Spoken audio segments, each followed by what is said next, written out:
due to Lesser, because at that time he was as big a songwriter as there was in the country, and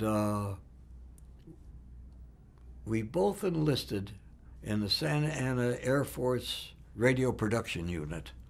Somebody in Washington figured out that instead of taking a commercial, let's say on the Bob Hope show, join the Air Force, join the Marines, join the something, why didn't we have our own radio production unit? And each one would be whatever it was, join the something, you know, but they were completely Army, military, even though they were entertainment shows.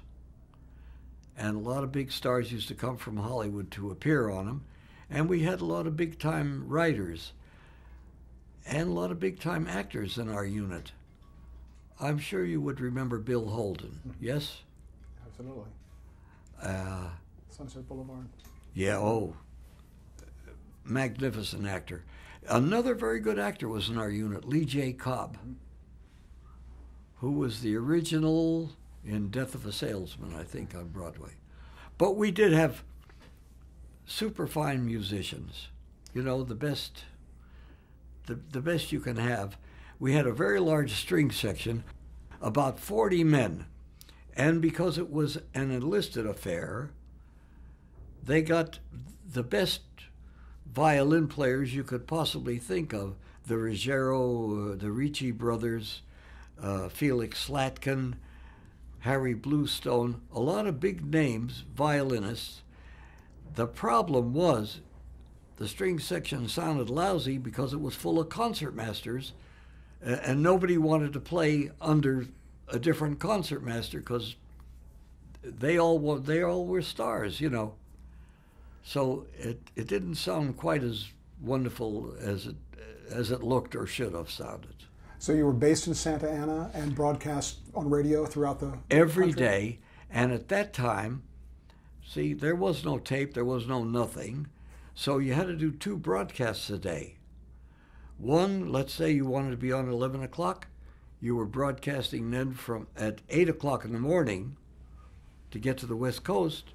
Then we did another broadcast at 11 o'clock 3 hours later so that it hit the West Coast at 11 o'clock. Early television started the same way also. They used to have to ship tapes or kinescopes out. It was quite a complicated affair. Did this last the entire length of the war? Almost, yes.